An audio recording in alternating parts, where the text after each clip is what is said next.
يعتذرون إليكم إذا رجعتم إليهم قل لا تعتذروا لن نؤمن لكم قد نبأنا الله من أخباركم وسيرى الله عملكم ورسوله ثم تردون إلى عالم الغيب والشهادة فينبئكم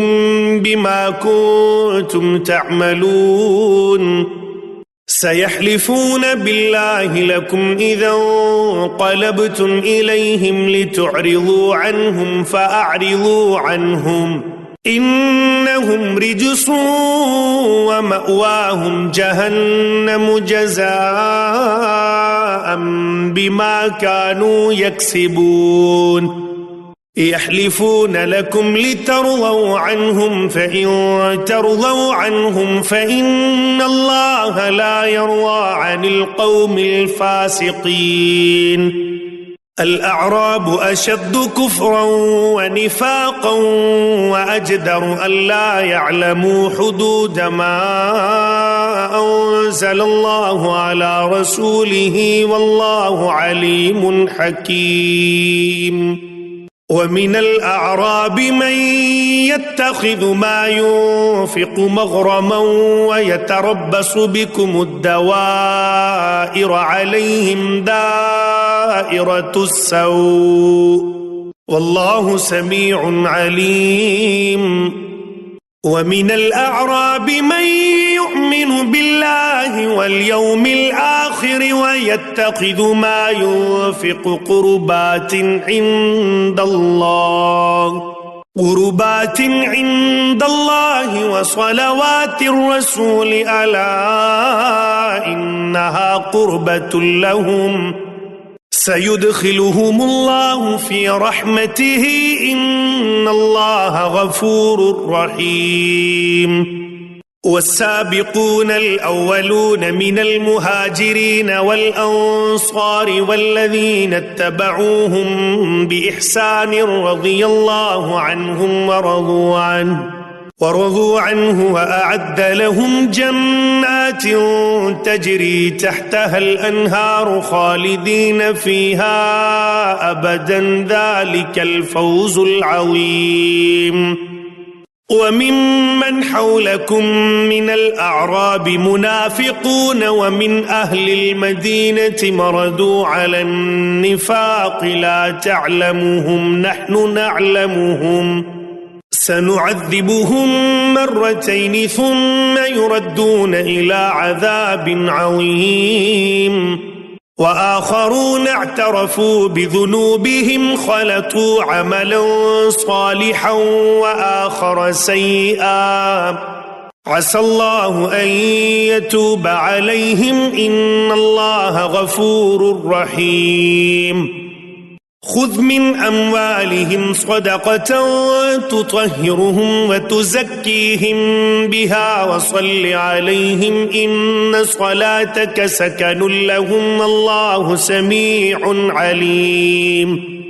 ألم يعلموا أن الله هو يقبل التوبة عن عباده ويأخذ الصدقات وأن الله هو التواب الرحيم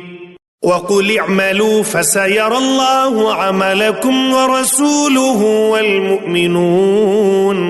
وستردون إلى عالم الغيب والشهادة فينبئكم بما كنتم تعملون وآخرون مرجون لأمر الله إما يعذبهم وإما يتوب عليهم والله عليم حكيم والذين اتخذوا مسجدا ضرارا وكفرا وتفريقا بين المؤمنين وإرصادا لمن حارب الله ورسوله من قبل وليحلفن إن أردنا إلا الحسنى والله يشهد إنهم لكاذبون لا تقم فيه أبدا لمسجد أسس على التقوى من أول يوم أحق أن تقوم فيه رجال يحبون أن يتطهروا والله يحب المطهرين أفمن أسس بنيانه على تقوى من الله ورضوان خير أم من أسس بنيانه على شفا جرف هار فانهار به في نار جهنم والله لا يهدي القوم الظالمين لا يزال بنيانهم الذي بنوا ريبة في قلوبهم إلا أن تقطع قلوبهم والله عليم حكيم إن الله اشترى من المؤمنين أنفسهم وأموالهم بأن لهم الجنة يقاتلون في سبيل الله فيقتلون ويقتلون وعدا عليه حقا في التوراة والإنجيل والقرآن ومن أوفى بعهده من الله فاستبشروا ببيعكم الذي بايعتم به وذلك هو الفوز العظيم التائبون العابدون الحامدون السائحون الراكعون الساجدون الآمرون بالمعروف والناهون عن المنكر والحافظون لحدود الله وبشر المؤمنين ما كان للنبي والذين آمنوا أن يستغفروا للمشركين ولو كانوا أولي قربى من بعد ما تبين لهم أنهم أصحاب الجحيم وما كان استغفار إبراهيم لأبيه إلا عن موعدة وعدها إياه فلما تبين له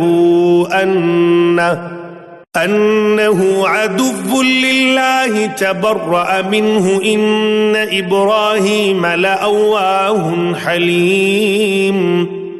وما كان الله ليضل قوما بعد إذ هداهم حتى يبين لهم ما يتقون إن الله بكل شيء عليم إن الله له ملك السماوات والأرض يحيي ويميت وما لكم من دون الله من ولي ولا نصير لقد تاب الله على النبي والمهاجرين والأنصار الذين اتبعوه في ساعة العسرة من بعد ما كاد يزيغ قلوب فريق منهم ثم تاب عليهم إنه بهم رؤوف رحيم وعلى الثلاثة الذين خلفوا حتى إذا ضاقت عليهم الأرض بما رحبت وضاقت عليهم أنفسهم وظنوا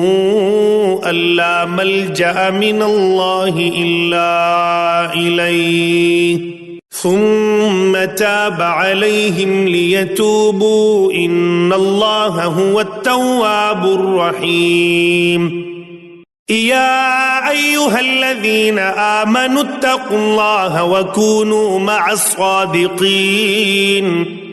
ما كان لأهل المدينة ومن حولهم من الأعراب أن يتخلفوا عن رسول الله ولا يرغبوا بأنفسهم عن نفسه ذلك بأنهم لا يصيبهم ظمأ ولا نصب ولا نصب ولا مخمصة في سبيل الله ولا يطؤون موطئا يغيظ الكفار ولا ينالون من عدو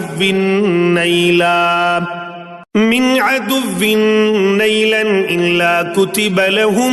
به عمل صالح إن الله لا يضيع أجر المحسنين ولا ينفقون نفقة صغيرة ولا كبيرة ولا يقطعون واديا إلا كتب لهم ليجزيهم الله أحسن ما كانوا يعملون وما كان المؤمنون لينفروا كافة فلولا نفر من كل فرقة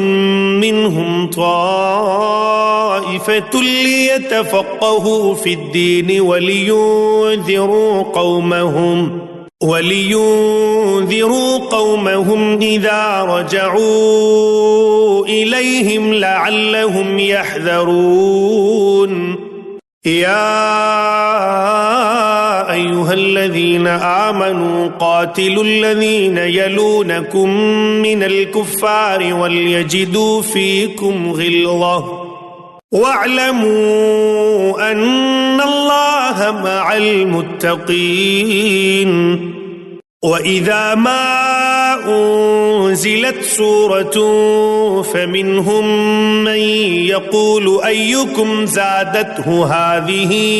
إيمانا فأما الذين آمنوا فزادتهم إيمانا وهم يستبشرون وأما الذين في قلوبهم مرض فزادتهم رجسا إلى رجسهم وماتوا وهم كافرون أولا يرون أنهم يفتنون في كل عام مرة أو مرتين ثم لا يتوبون ولا هم يذكرون وإذا ما أنزلت سورة نظر بعضهم إلى بعض هل يراكم من أحد ثم انصرفوا صرف الله قلوبهم بأنهم قوم لا يفقهون لقد جاءكم رسول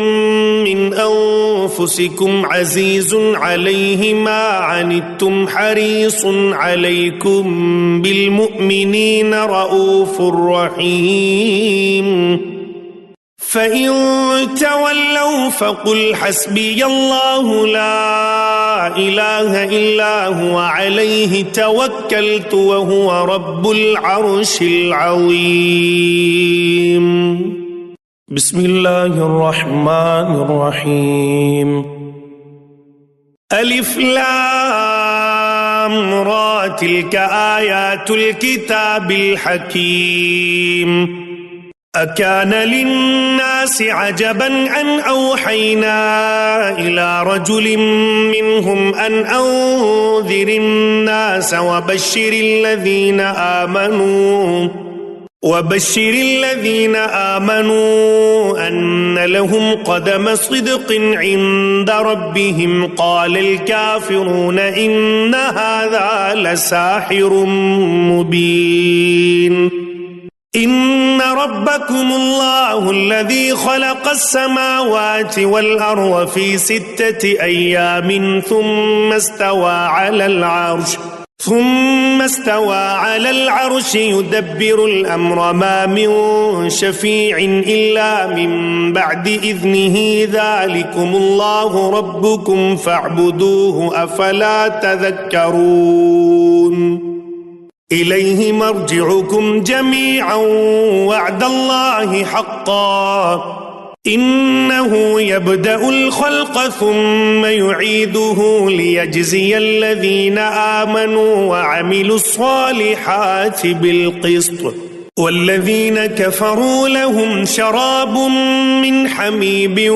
وعذاب أليم بما كانوا يكفرون هو الذي جعل الشمس ضياء والقمر نورا وقدره منازل لتعلموا عدد السنين والحساب ما خلق الله ذلك إلا بالحق يفصل الآيات لقوم يعلمون إن في اختلاف الليل والنهار وما خلق الله في السماوات والأرض لآيات لقوم يتقون إن الذين لا يرجون لقاءنا ورضوا بالحياة الدنيا واطمأنوا بها والذين هم عن آياتنا غافلون أولئك مأواهم النار بما كانوا يكسبون إن الذين آمنوا وعملوا الصالحات يهديهم ربهم بإيمانهم تجري من تحتهم الأنهار في جنات النعيم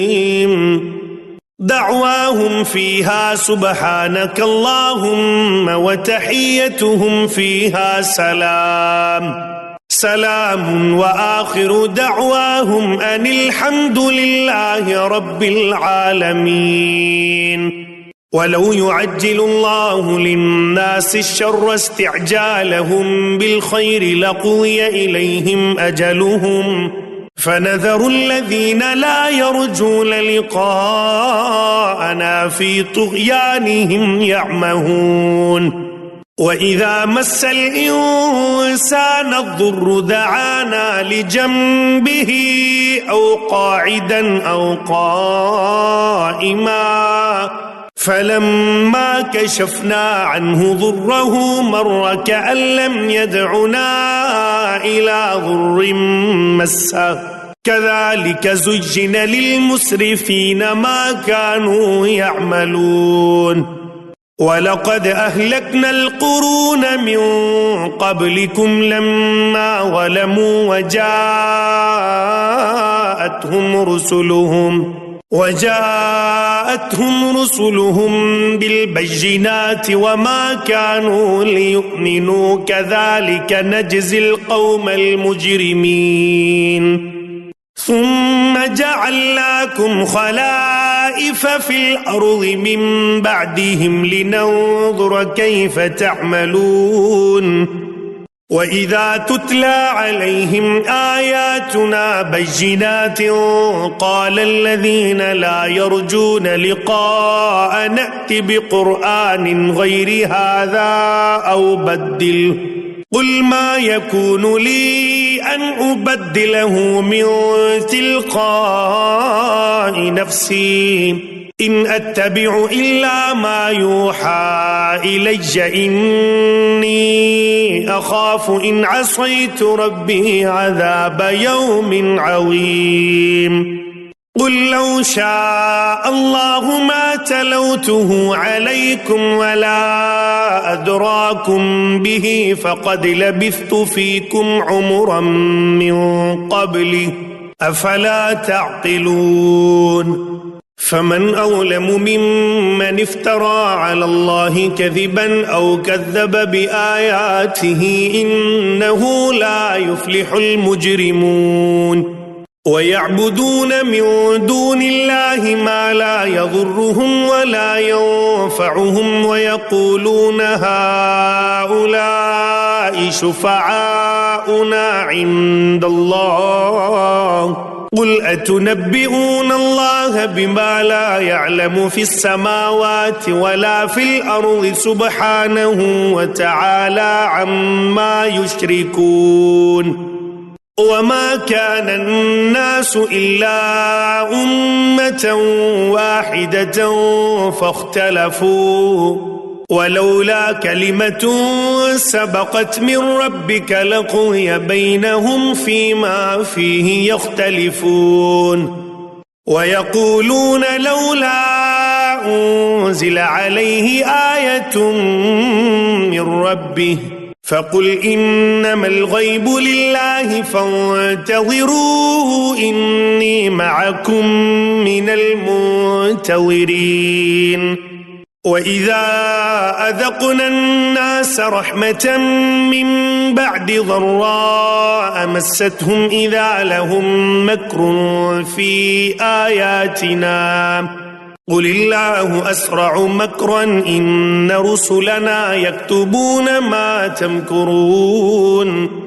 هو الذي يسيركم في البر والبحر حتى إذا كنتم في الفلك وجرين بهم بريح طيبة وفرحوا بها جاءتها ريح عاصف وجاءهم الموج من كل مكان وظنوا أنهم أحيط بهم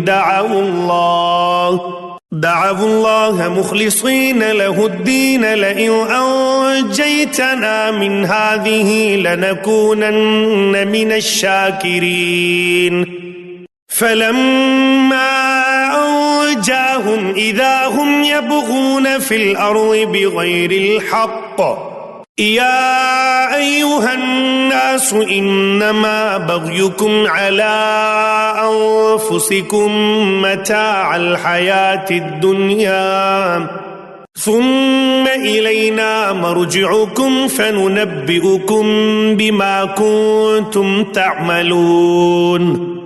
إنما مثل الحياة الدنيا كماء إن أنزلناه من السماء فاختلط به نبات الأرض مما يأكل الناس والأنعام حتى إذا أخذت الأرض زخرفها وزينت وظن أهلها أنهم قادرون عليها أتاها أمرنا ليلا أو نهارا فجعلناها حصيدا كأن لم تغن بالأمس كذلك نفصل الآيات لقوم يتفكرون والله يدعو إلى دار السلام ويهدي من يشاء إلى صراط مستقيم للذين أحسنوا الحسنى وزيادة ولا يرهق وجوههم قتر ولا ذلة أولئك أصحاب الجنة هم فيها خالدون والذين كسبوا السيئات جزاء سيئة بمثلها وترهقهم ذلة ما لهم من الله من عاصم كأنما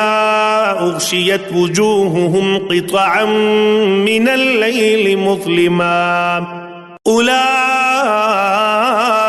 أصحاب النار هم فيها خالدون ويوم نحشرهم جميعا ثم نقول للذين أشركوا مكانكم أنتم وشركاؤكم فزيلنا بينهم وقال شركاؤهم ما كنتم إيانا تعبدون فكفى بالله شهيدا بيننا وبينكم إن كنا عن عبادتكم لغافلين هنالك تبلو كل نفس ما أسلفت وردوا إلى الله مولاهم الحق وضل عنهم ما كانوا يفترون قل من يرزقكم من السماء والأرض أم من يملك السمع والأبصار ومن يخرج الحي من الميت ويخرج الميت من الحي ومن يدبر الأمر فسيقولون الله فقل أفلا تتقون فذلكم الله ربكم الحق فماذا بعد الحق إلا الضلال فأنى تصرفون كذلك حقت كلمة ربك على الذين فسقوا أنهم لا يؤمنون قل هل من شركائكم من يبدأ الخلق ثم يعيده قل الله يبدأ الخلق ثم يعيده فأنى تؤفكون قل هل من شركائكم من يهدي إلى الحق قل الله يهدي للحق أفمن يهدي إلى الحق أحق أن يتبع أم من لا يهدي إلا أن يهدى فما لكم كيف تحكمون وما يتبع أكثرهم إلا ظنا إن الظن لا يغني من الحق شيئا إن الله عليم بما يفعلون وما كان هذا القرآن أن يفترى من دون الله ولكن تصديق الذي بين يديه وتفصيل الكتاب لا ريب فيه من رب العالمين أم يقولون افتراه قل فأتوا بسورة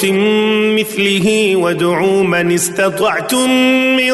دون الله إن كنتم صادقين بل كذبوا بما لم يحيطوا بعلمه ولما يأتهم تأويله كذلك كذب الذين من قبلهم فانظر كيف كان عاقبة الظالمين ومنهم من يؤمن به ومنهم من لا يؤمن به وربك أعلم بالمفسدين وإن كذبوك فقل لي عملي ولكم عملكم أنتم بريئون مما أعمل وأنا بريء مما تعملون ومنهم من يستمعون إليك أفأنت تسمع الصم ولو كانوا لا يعقلون ومنهم من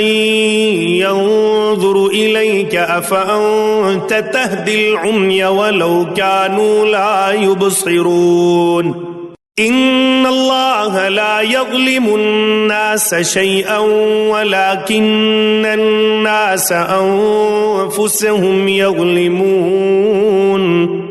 ويوم يحشرهم كأن لم يلبثوا إلا ساعة من النهار يتعارفون بينهم قد خسر الذين كذبوا بلقاء الله وما كانوا مهتدين وإما نرينك بعض الذين نعدهم أو نتوفينك فإلينا مرجعهم ثم الله شهيد على ما يفعلون ولكل أمة رسول فإذا جاء رسولهم قضي بينهم بالقسط وهم لا يظلمون ويقولون متى هذا الوعد إن كنتم صادقين قل لا أملك لنفسي ضرا ولا نفعا إلا ما شاء الله لكل أمة أجل إذا جاء أجلهم فلا يستأخرون ساعة ولا يستقدمون قل أرأيتم إن أتاكم عذابه بياتا أو نهارا ماذا يستعجل منه المجرمون أثم إذا ما وقع آمنتم به الآن وقد كنتم به تستعجلون ثم قيل للذين ظلموا ذوقوا عذاب الخلد هل تجزون إلا بما كنتم تكسبون ويستنبئونك أحق هو قل إي وربي إنه لحق وما أنتم بمعجزين ولو أن لكل نفس ظلمت ما في الأرض لافتدت به وأسروا الندامة لما رأوا العذاب وقضي بينهم بالقسط وهم لا يظلمون ألا إن لله ما في السماوات والأرض ألا إن وعد الله حق ولكن أكثرهم لا يعلمون هو يحيي ويميت وإليه ترجعون يا أيها الناس قد جاءتكم موعظة من ربكم وشفاء لما في الصدور وهدى ورحمة للمؤمنين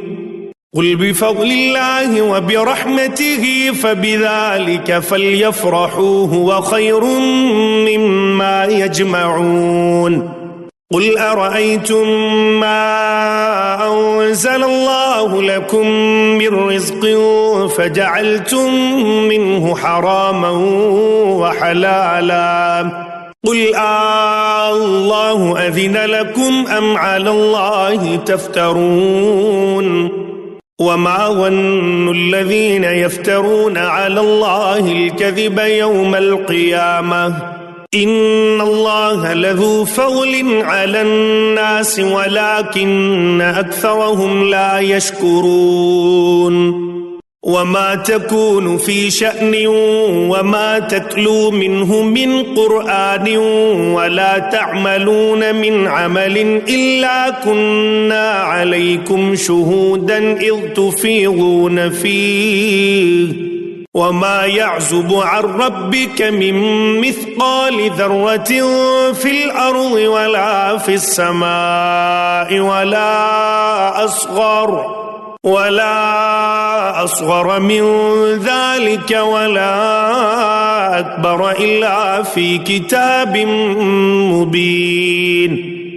ألا إن أولياء الله لا خوف عليهم ولا هم يحزنون الذين آمنوا وكانوا يتقون لهم البشرى في الحياة الدنيا وفي الآخرة لا تبديل لكلمات الله ذلك هو الفوز العظيم ولا يحزنك قولهم إن العزة لله جميعا هو السميع العليم ألا إن لله من في السماوات ومن في الأرض وما يتبع الذين يدعون من دون الله شركاء إن يتبعون إلا الظن وإن هم إلا يخرصون هو الذي جعل لكم الليل لتسكنوا فيه والنهار مبصرا إن في ذلك لآيات لقوم يسمعون قالوا اتخذ الله ولدا سبحانه هو الغني له ما في السماوات وما في الأرض إن عندكم من سلطان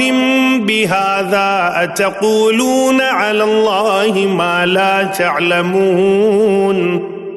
قل إن الذين يفترون على الله الكذب لا يفلحون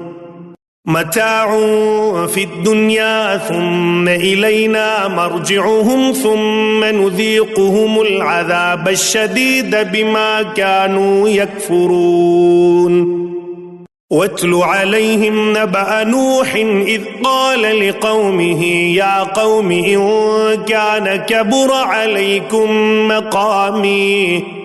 إن كان كبر عليكم مقامي وتذكيري بآيات الله فعلى الله توكلت فأجمعوا أمركم وشركاءكم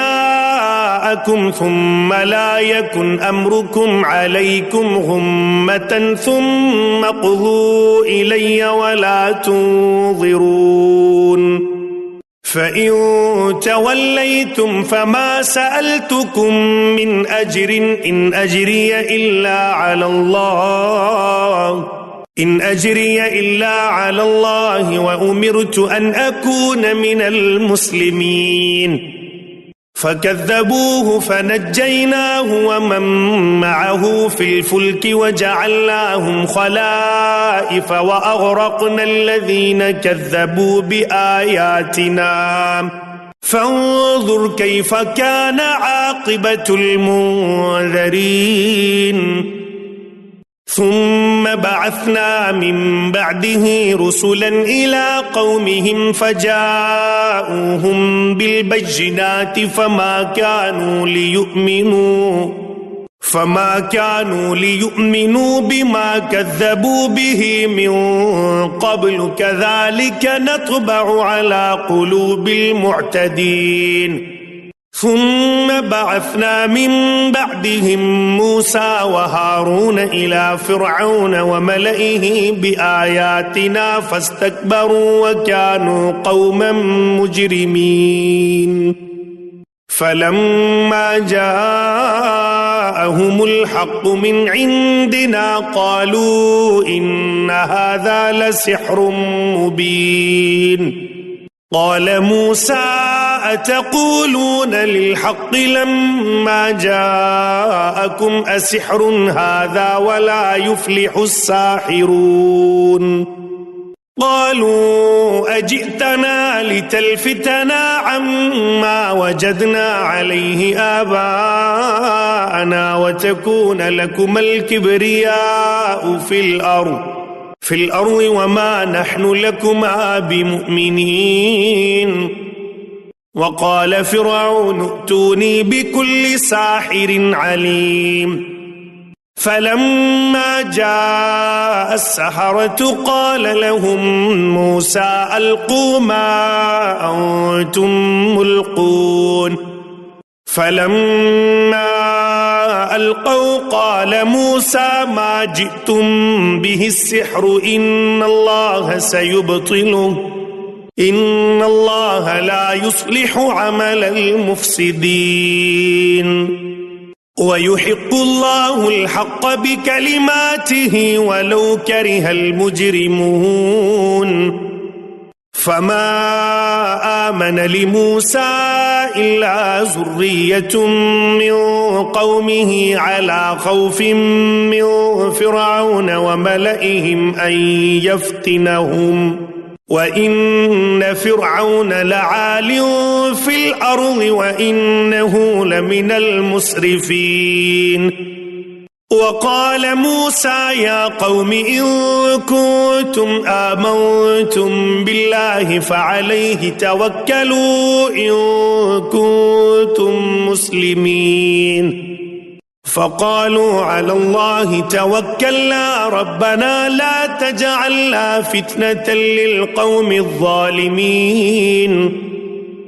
ونجنا برحمتك من القوم الكافرين.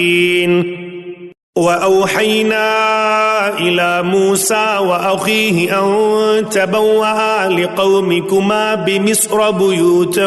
واجعلوا بيوتكم قبلة وأقيموا الصلاة وبشر المؤمنين. وقال موسى ربنا إنك آتيت فرعون وملأه زينة وأموالا في الحياة الدنيا ربنا ليضلوا عن سبيلك ربنا اطمس على أموالهم واشدد على قلوبهم فلا يؤمنوا حتى يروا العذاب الأليم. قال قد أجيبت دعوتكما فاستقيما ولا تتبعان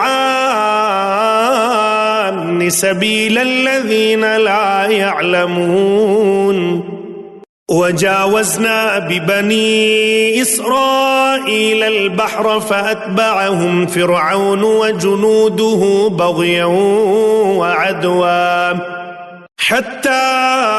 إذا أدركه الغرق قال آمنت أنه لا إله إلا الذي آمنت به بنو إسرائيل وأنا من المسلمين. الآن وقد عصيت قبل وكنت من المفسدين فاليوم ننجيك ببدنك لتكون لمن خلفك آية وإن كثيرا من الناس عن آياتنا لغافلون. ولقد بوأنا بني إسرائيل مبوأ صدق ورزقناهم من الطيبات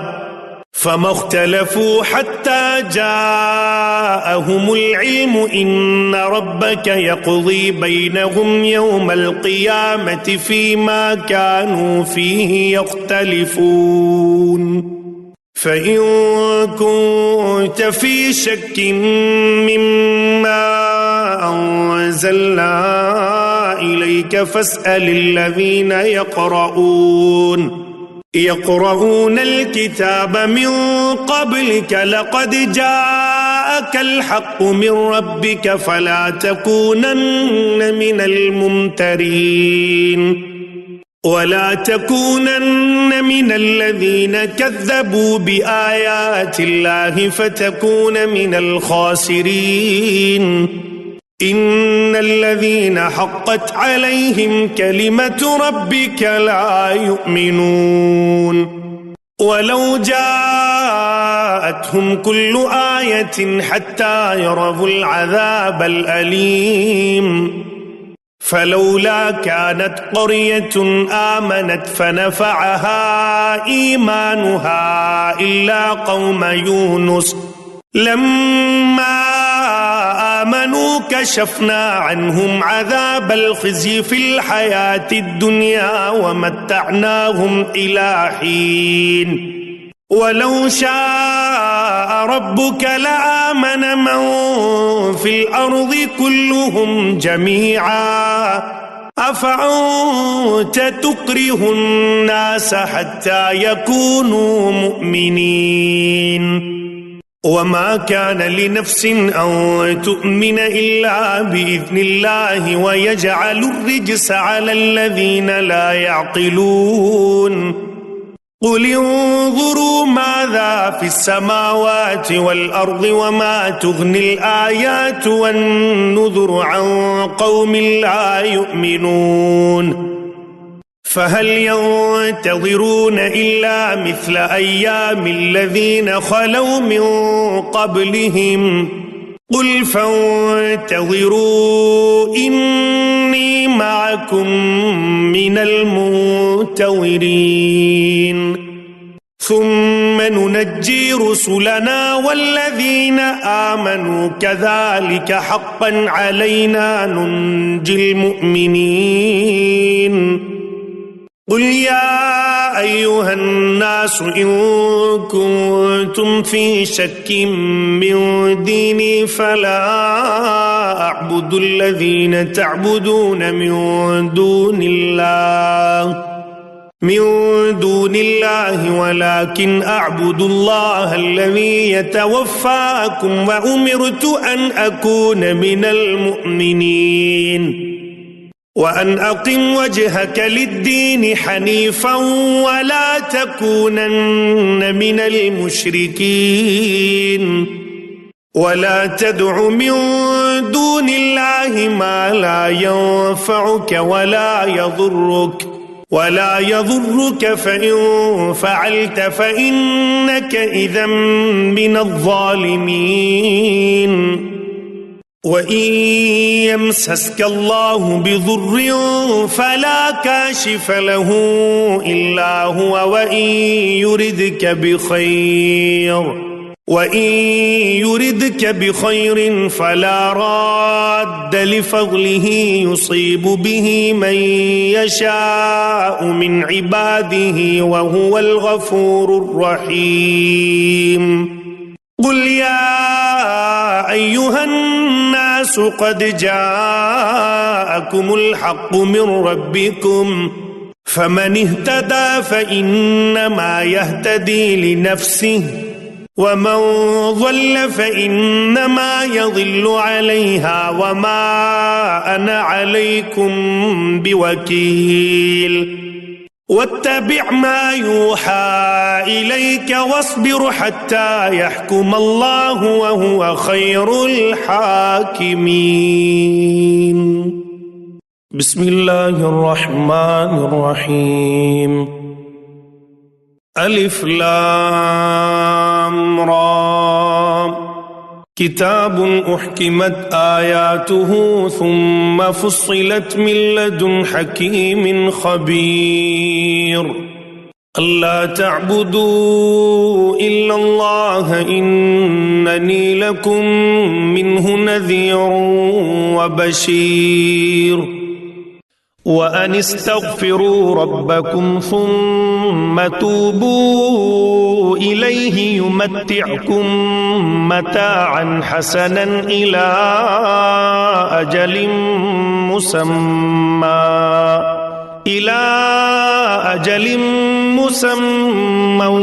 ويؤت كل ذي فضل فضله وإن تولوا فإني